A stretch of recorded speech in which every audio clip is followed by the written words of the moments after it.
Sentí mucho miedo. Le apretaba su mano, mientras él lloraba y pedía perdón a Dios por haberlo olvidado, pero hizo un último reclamo a la Santa Muerte, y fue que ella no le había concedido ser el hombre más rico del pueblo. Cuando todo acabó, la habitación quedó en silencio. Me acerqué temblando a su cuerpo y supe que había fallecido. Pero lo peor no fue eso. Yo misma miré cómo la muerte con su guadaña salía de la habitación.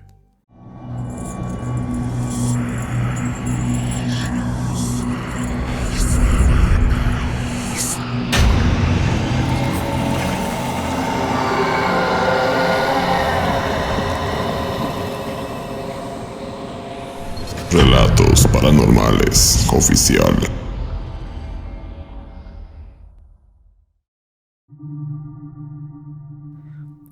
Esta experiencia no es mía, es de mi marido. Un hombre que se la pasó haciendo promesas toda su vida. Promesas que nunca tuvo la intención de cumplir.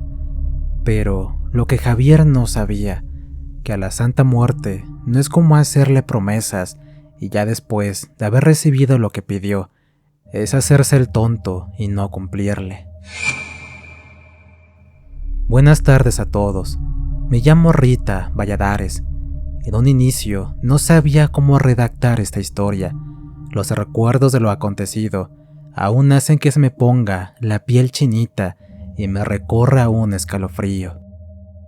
Pero afortunadamente mi nieta Marisela es la que puso en orden los recuerdos que venían a mi mente. Ya no eran piezas de un rompecabezas, ya que todo había tomado forma desde que todo comenzó hasta el final de esta. Mi marido se llama Juan Pablo, un hombre que no le gustaba trabajar, y cuando sembrábamos el cacahuate, este ya estaba tratado, y no por la venta y el dinero que se le adelantaba. Estaba tratado en las partidas de cartas que se llevaba a cabo en la cantina del pueblo. Cuando se malograban las cosechas, hasta sin los pocos animalitos que teníamos servían para pagar las deudas de ese hombre. ¿A poco estuvo ese maldito infeliz de vender a nuestras dos hijas? Apenas tenían 13 y 16 años cuando el maldito malparido ya había hecho trato con unos hombres igual de desgraciados que él, para luego es tarde de defender a mis hijas contra la barbaridad que iban a hacer. Con todo el dolor de mi corazón se las mandé a mi hermana para que las cuidara un tiempo, en lo que se calmaban aquí las cosas. Me dieron de palos, pero mis hijas no eran monedas ni objetos para pagar cuentas de borrachos. Yo tuve 5 hijos, y cuando estos llegaron a la edad que ya son adultos, yo misma les solté las alas para que no se quedaran al servicio de su padre. Mis hijos no iban a tener futuro aquí, mientras ese hombre tuviera vida. El primero en casarse fue el mayor, y vive en Ciudad de México, y es aquí donde parte toda la historia. Nosotros nos quedamos en el pueblo, yo aguantando al marido que escogí, creyendo que sería bueno, pero ya está juzgado por Dios. Gabriel nos había invitado a que conociéramos a su familia. El chofer del camión, como ya nos conocía, era el que me entregaba lo que mis hijos me enviaban, desde ropa y dinero, el cual lo tenía que enterrar, pues Juan Pablo me lo quitaba en un principio a la mala, pero después tuve que arreglármelas para que eso ya no sucediera. Así que tuvimos que hacer ese viaje a la capital. Mi esposo tenía toda la intención de quedarse en la ciudad y que Gabriel nos mantuviera, pero afortunadamente la visita dio un giro que no esperaba. Fue bueno para mí, pero fue la perdición de Juan Pablo. En casa de Gabriel había una enorme imagen de una muerte. Al verla me espanté, pero mi nuera me dijo que ella era la Santa Muerte, una deidad que ayuda a las personas que acuden a ella, buscando salud, trabajo, el bienestar para la familia. Yo miraba a mi esposo, que escuchaba horrorizado, pero su semblante cambió de horror a que el cielo se abrió y del cual salió un rayo de luz y se iluminó su cara de codicia. Esto porque mi nuera comentó que mucho les pedían para que les fuera bien en sus cosechas. A algunos otros le pedían que les llegara dinero para sus necesidades. Aquí fue cuando Juan Pablo le entró el amor por la Santa Muerte. Ella le dijo qué se debía hacer: el altar, las flores y las veladoras, los cigarros y el licor. Pero recalcó que no hiciera promesas vanas, pues las consecuencias de no cumplirle a la niña blanca pudieran ser malas para quien las hace. Muy seguro de sí, Juan Pablo le dijo que él cumpliría lo que le ofreciera si ella le cumplía a él. Pasamos unos días muy agradables en casa de nuestro hijo. Yo deseaba que esa semana no se acabara, pero la hora de volver al pueblo llegó.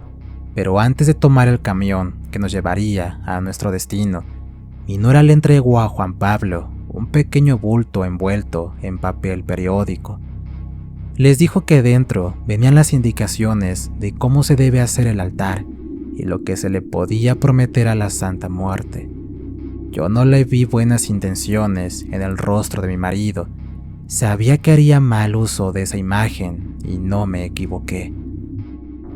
Nunca le cumplió las promesas que le hizo a su señora madre, ni siquiera a mí, menos le iba a cumplir a ese bulto como él le decía. Nunca imaginé que la terquedad de mi esposo a la Santa Muerte nos arrastraría a un abismo que parecía no tener fondo. Cuando llegamos al pueblo, nunca lo vi tan deseoso de estar en la casa. Rápidamente se fue al último cuarto. Este había sido de mi hijo. Como ya nadie lo ocupaba, ahí la colocó. Un altar en un rincón de ese cuarto, veladoras encendidas y pequeñas ofrendas.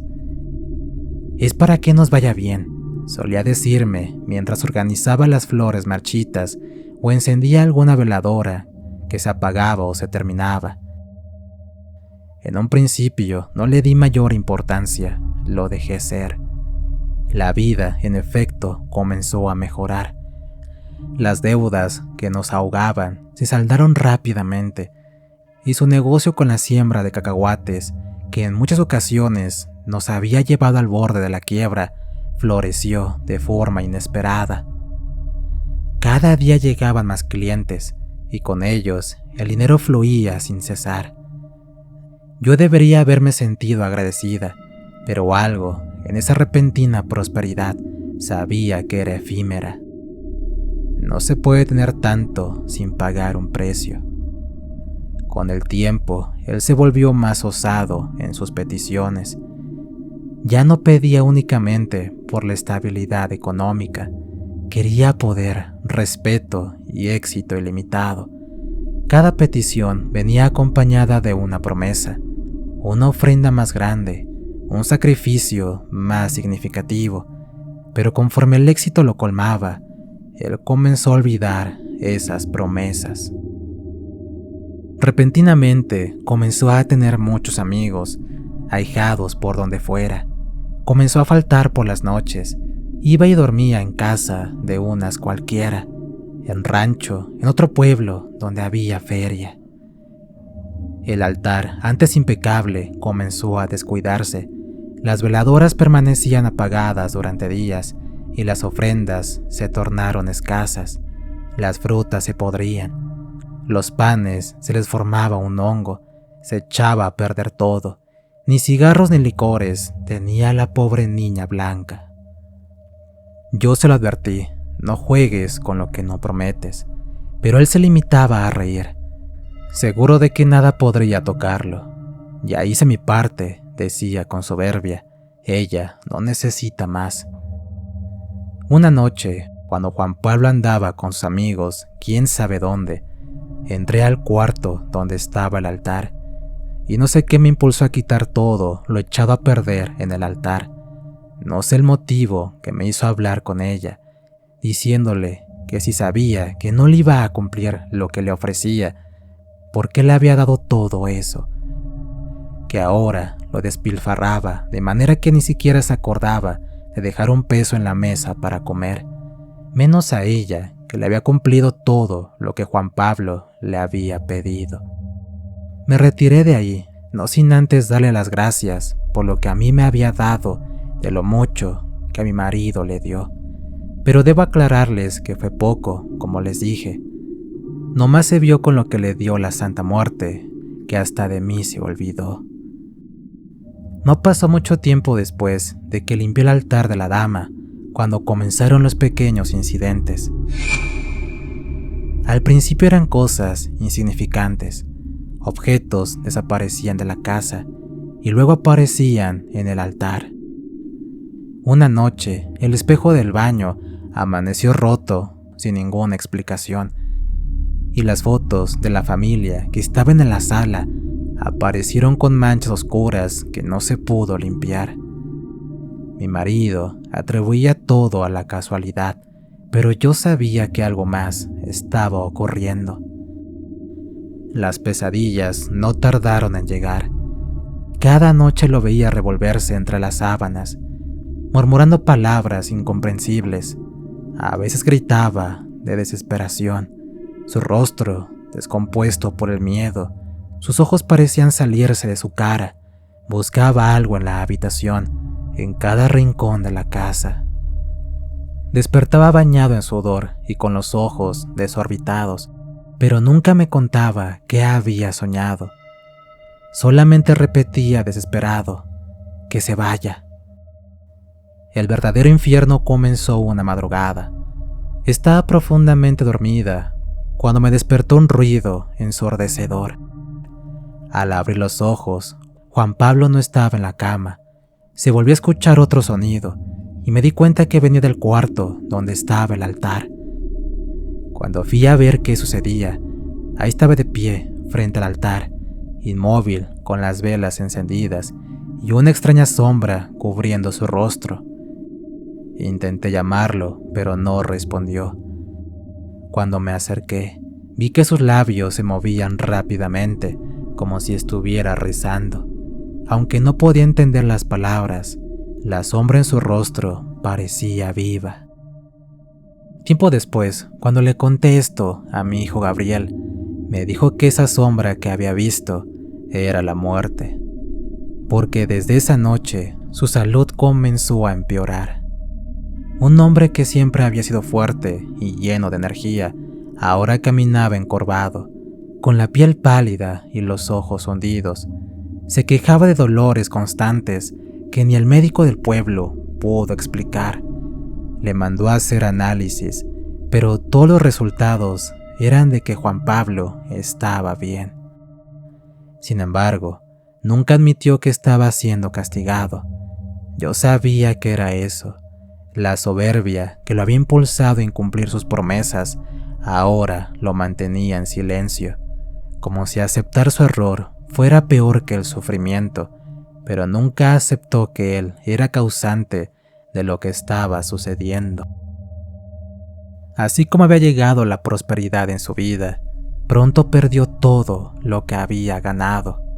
Los clientes dejaron de llegar, las deudas reaparecieron y las personas que lo rodeaban comenzaron a alejarse. Ni los ahijados lo buscaban, y las mujeres que le habían sacado tanto dinero se acordaban de él.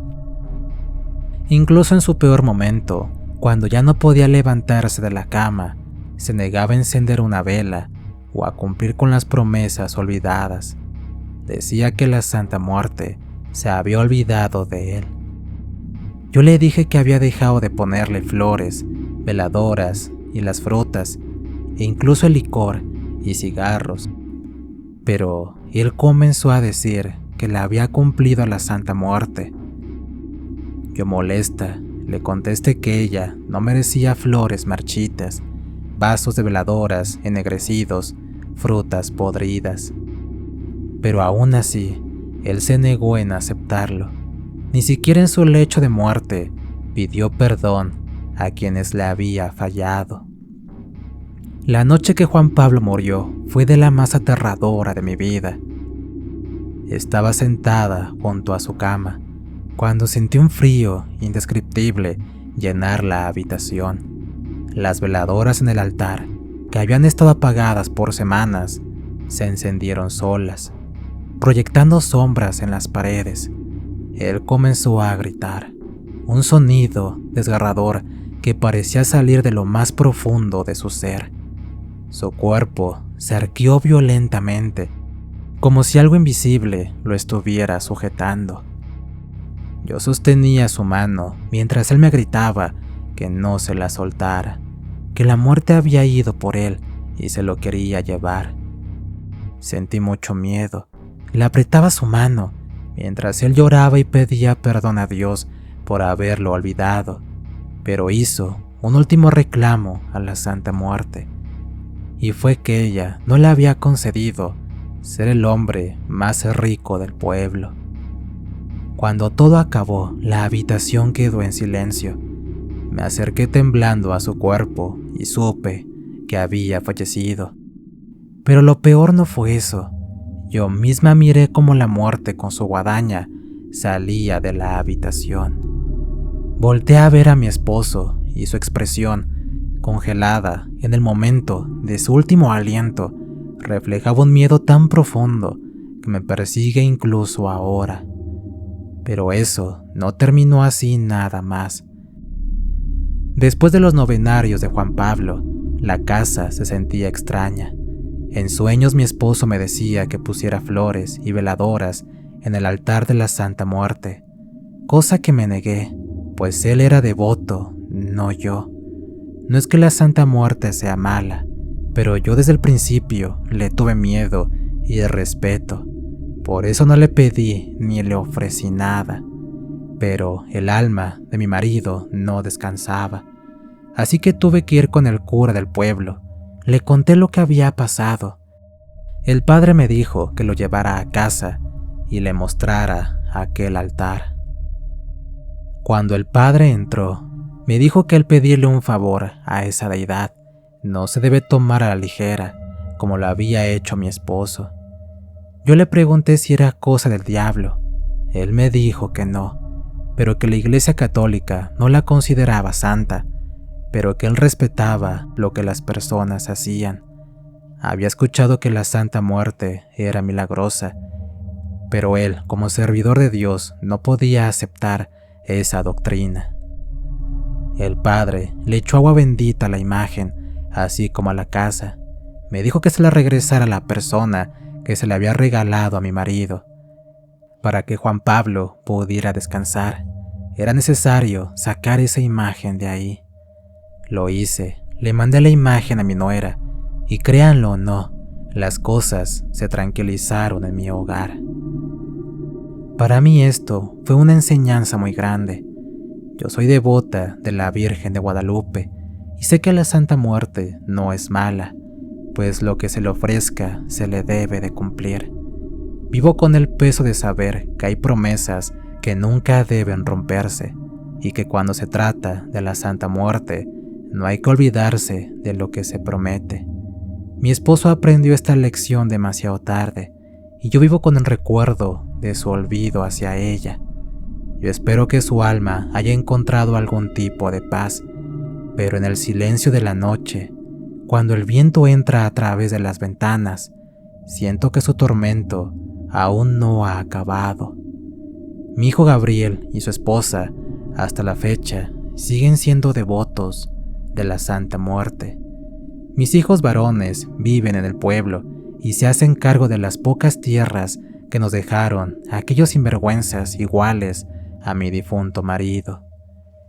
Tengo alimento en mi casa y eso es algo que agradezco hasta el día de hoy. Espero y les sirva de algo esta experiencia. Gracias. Historia escrita adaptada por nuestra amiga La Tenebrosa para Relatos Paranormales Oficial. ¿Qué tal, amigos? Espero que esta historia haya sido de su agrado. Suscríbanse y compartan el contenido con más amigos. Recuerden que estamos en Spotify, así como en Amazon Music. Y si tienen alguna historia que contar, la pueden mandar al canal de WhatsApp. El enlace se encuentra en la descripción del video. Les relató su amigo Antonio. Cuídense mucho. Nos escuchamos pronto.